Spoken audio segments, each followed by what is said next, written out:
I'm Kim Bailey and this is Floral Art Review.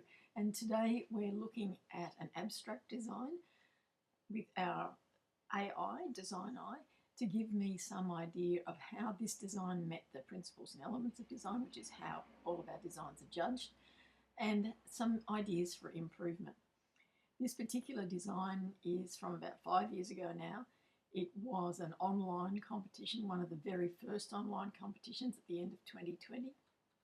It was a national competition, and so I knew that I had to really think about what I was presenting, and it was very early on in terms of us understanding how to take photos of designs and submit them and those sorts of things. So one of the things that I look at now is that I could have done better with the photograph of the design, made it a little bit brighter so you could actually see the components in the design. But the design itself was an abstract design. The title of the class was Solitude, and my feeling was that I wanted it to look like part of the design had been put into solitude or was seeking solitude from the rest of the design. And being abstract, I knew that I needed to use the plant material in a non-natural way. And so what I've got there is 3 branches from a tree, and I've done some spider webbing netting. The tops, turned them upside down basically, and put the 3 attachments to those sticks on one side, and then I've used a different colour of the paper covered wire to do the same thing on the other side, and into that I've placed a dried sunflower. The base of one of them has still got some of the seed pods attached to it as well, and I thought that that was probably a pretty good interpretation of the abstract design style and of the class title. The design didn't place in the competition, and I suppose I was a bit concerned that my interpretation either wasn't abstract enough or it wasn't interpreting the class title well enough. I thought it interpreted the class title well enough, but the abstract design style eludes me somewhat. And so I was keen to see if there was any way that I could have, still using these components, improved the design. That wasn't forthcoming from the judges. In fact, there was very little feedback from the judges at that particular time, other than to say it wasn't abstract enough and it looked like it was 2 separate parts in the design. There was nothing that was unifying the design. So let's now let our AI, Design Eye, have a look at the design, the image of the design, same as it was submitted to the human judges, and see what it's got to say about how the design meets the principles and elements of design and the class title, and what I might do to improve it. So firstly, looking at balance, which is asymmetrical. This design achieves a successful asymmetrical balance. The visual weight is concentrated more to the left where a group of tall multi-pod structures dominate. This is counterbalanced by a solitary, equally tall yet visually lighter figure on the right, reinforcing the concept of solitude. The delicate twig and dried flower feature subtly tilts the weight back towards the centre. So it's balanced, which is good, and already I can see that it is seeing what I wanted to interpret in terms of solitude. Let's look at some of the other bits of feedback. Rhythm. There is strong visual rhythm created by the repetition and spacing of woven pod structures, leading the eye upwards. The positioning of the flower and the angular stick extending rightward introduces a final point of rest, encouraging pause and contemplation.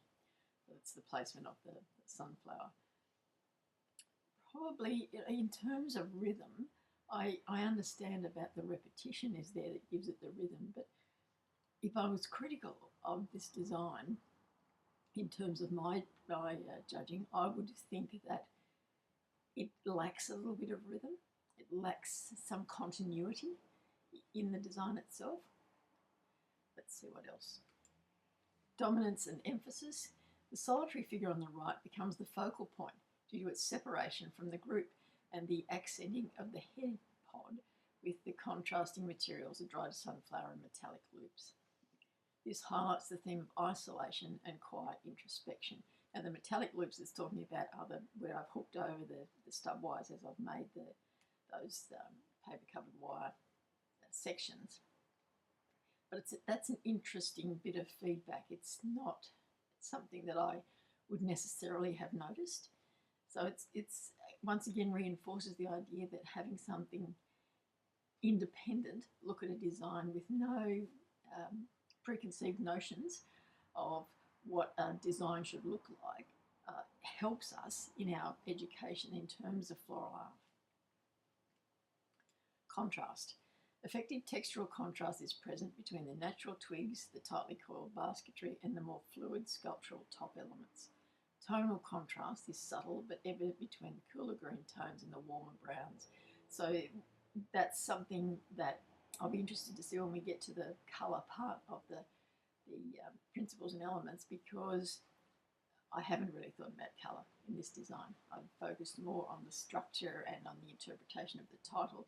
And at that stage of my floral art journey, I think that was something that I did. There was something I also did at that stage is I always forgot to put a base underneath the design to bring it all together. So I'll be interested to see when we get to that bit, whether that's one of the suggestions as well. Unity and harmony. The design is harmonious in its restrained colour palette and cohesive use of natural materials. The structural elements, the twigs and the woven forms, are stylistically unified even as they contrast in size and complexity. So it's that repetition. They look the same but they're different, and so we find that it is unified in that sense, and it's harmonious because of the colours that are all just blending together. So that's a plus in terms of that restrained colour palette. Line. The use of line is dominant. Vertical twig elements evoke growth and stability. The diagonal thrust of the stick with the perched form creates a visual bridge between group and individual, adding tension and narrative. So it does add tension proportionally. Now that I look at it, I think it might be a little bit out of proportion in terms of the rest of the design. It might, but I needed that length in the stem to bring in that second grouping that I've got there. Form and space. This design explores open space thoughtfully. The left side's density contrasts with the negative space around the solitary right-hand figure, accentuating the idea of emotional and physical distance.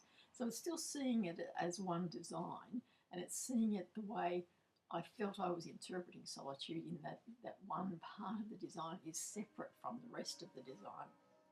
And the negative space in between, as I've said in many of the videos, the negative, if you can get the negative space right, it becomes part of the design. And that's what's happening here, is that space between the multiple group and the single forms part of the design and brings it all together as one design. Texture. A rich variety of textures is a standout strength of this design. You know, that's my thing. Rough bark, smooth twigs, woven fibres, wiry accents, and dried botanical surfaces are both visual and tactile, add both visual and tactile interest.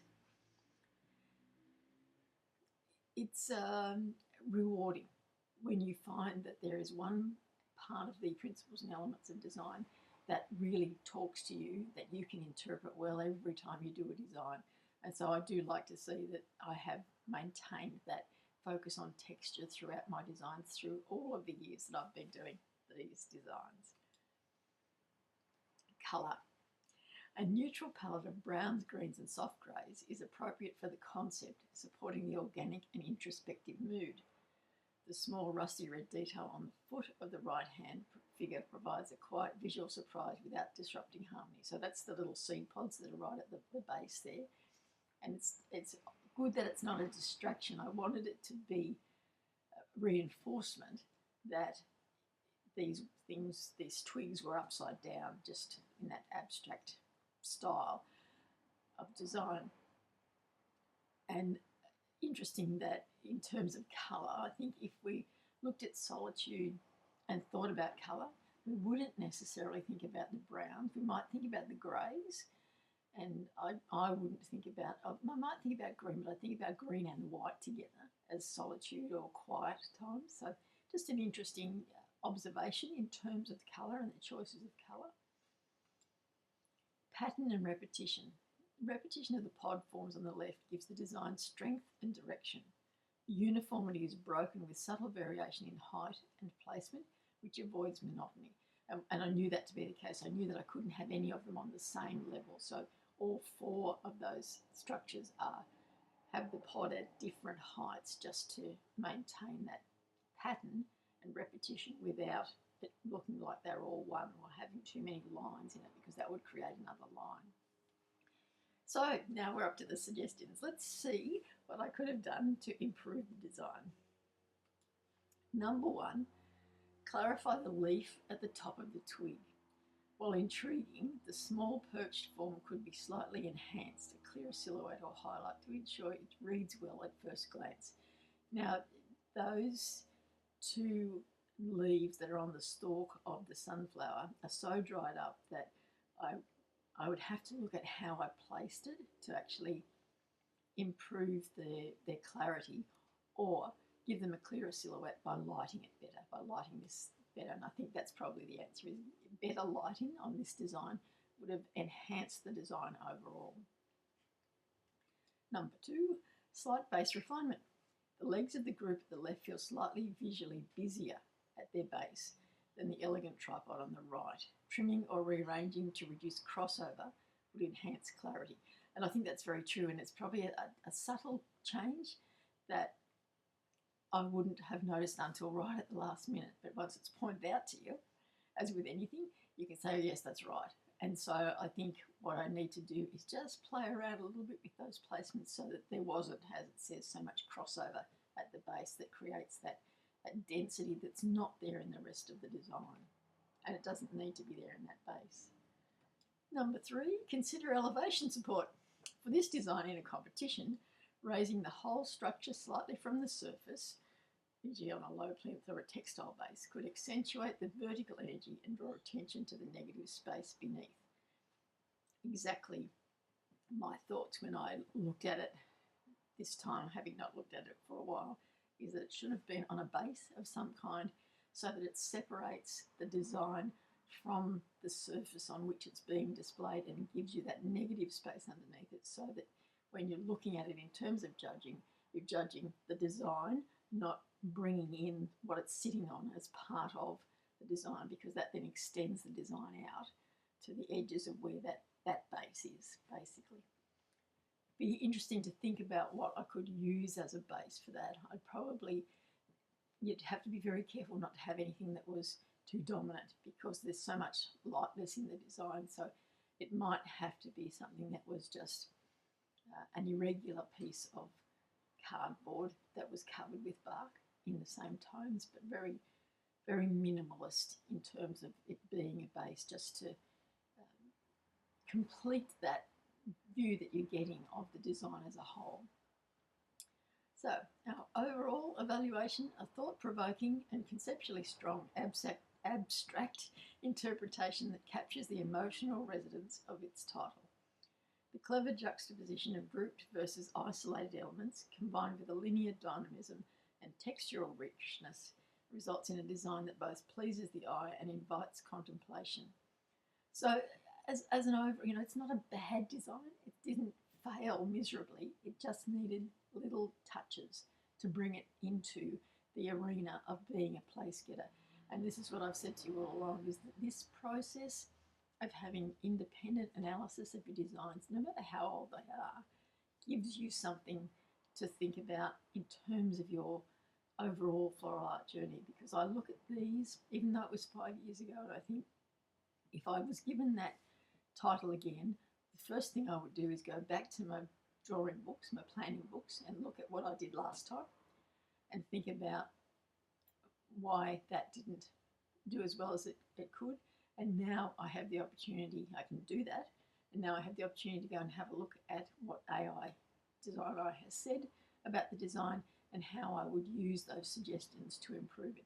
And once again, also looking at it in terms of that time space that's gone between, and saying, be a bit more critical about it rather than be in the moment of the creativity and thinking that what you're creating is actually the same as what's in your head, which I think we all fall into that category. I will leave you with that today. If you would like your own designs looked at by AI, you just go to the website, follow the instructions there, And I will also, because it's that time of year, remind you that our global online competition is open for entries. And that is, I'll also put the website for that at the end of the video so that you can have a look at that as well. That's it for this week. I'm Kim Bailey and this is Floral Art Review.